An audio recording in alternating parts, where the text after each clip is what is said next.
কান্দিতে রাখি বন্ধনে তৃতীয় লিঙ্গের নারীরা সমাজে তৃতীয় লিঙ্গের মানুষ হিসেবেই পরিচিত, আর তারাও আজকে রাখি বন্ধনে সামিল হলেন। বহরমপুর মধ্য বাংলা সংগ্রাম পক্ষ থেকে মুর্শিদাবাদের কান্দিতে রাখি বন্ধন উৎসব পালন করা হলো শনিবার প্রথমে কান্দি যেমন অলকেন্দু বোধ নিকেতনে ছোট্ট শিশুদের সঙ্গে রাখি বন্ধন পালিত হয়। পরে কান্দি পৌরসভাতে বিধায়ক অপূর্ব সরকার পৌরসভার চেয়ারম্যান জয়দেব ঘটককে রাখি পরিয়ে দিনটি পালন করলেন। সমাজে তৃতীয় লিঙ্গের হলেও এখনো তারা সাধারণ মানুষের সঙ্গে কাজ করতে চান, এই বার্তা নিয়েই শনিবার রাখি বন্ধনে সামিল হলেন। কান্দি থেকে সত্য নিউজের বিশেষ রিপোর্ট, আপনাদের সাথে আমি সুদীপা।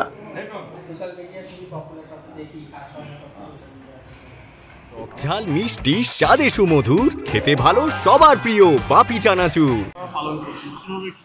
হ্যাঁ, আমরা আজকে মধ্য বাংলা সংগ্রাম থেকে ভাবলাম যে এই রাখির দিনে আমরা কি করতে পারি। তা এখানে একটা প্রতিবন্ধী স্কুল এবং আবাসিক রেসিডেন্সিয়াল আছে।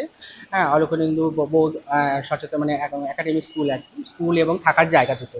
তা সেখানে আমরা আজকে এসেছিলাম, মোটামুটি 45 জন বাচ্চা ছিলেন এবং বাচ্চা বড় সবই ছিলেন। তাদেরকে আজকে রাখি পরিয়েছে, আজকে রাখি পরিয়ে ক্যাডবেরি একটু মিষ্টি খাইয়েছে। খুব ভালো লাগলো যে এই জিনিসটা ভেবে যে কোথাও একটা ওদের প্রতিবন্ধকতা চোখে দেখা যায়, কিন্তু আমাদের যে প্রতিবন্ধকতাটা, আমরা যারা তৃতীয় লিঙ্গের মানুষ, সেটা হয়তো চোখে দেখা যায় না, কিন্তু তা সত্ত্বেও আমাদের কোথায় মানে একই আত্মায় মানে সুতোটা যেন কোথায় যেন একই তারে বাঁধা। হ্যাঁ, সেই জন্যই মনে হলো যে ওরাও সেই জায়গা থেকে একাকিত্ব এবং আমরাও একাকিত্ব। ওরাও ওদের অবস্থাও খারাপ, ওরা ওদের মনের যে অভিব্যক্তি এবং মনের কষ্ট হয়তো বলতেও পারে না, আমরা তাও বলতে পারি। আবার আমাদেরকে দেখে লোকে হয়তো আমাদের মনের ব্যথাটা হয়তো বুঝতে পারে না, এরকমও রয়েছে। সেই জায়গা থেকে মনে হলো সেই ভাই বোনগুলোকে আজকে আমরা এসে একটু রাখি পরিয়ে দিয়ে গেলাম। এবং এখন কাঁদিতে যখন এসেছিলাম, এখানকার মিউনিসিপ্যালিটি অফিসেও এসে একবার ভিজিট করে গেলাম। আগামী দিনে যদি আমাদের ট্রান্সজেন্ডার উন্নয়নের জন্য যদি হেলথ সেক্টর এবং কর্মক্ষেত্রে যদি কিছু সুবিধা আমরা বা কোনো কিছু কর্মক্ষেত্রে যদি কোনো সুযোগ থাকে, সেগুলো যদি আমরা পাইয়ে দিতে পারি, সেটা খুব ভালো হয় আর কি।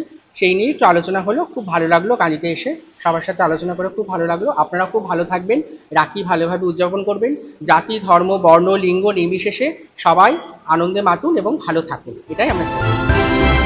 ভয় নয়, আপোষ নয়, শুধু সত্য খবর পরিবেশনার প্রত্যয়।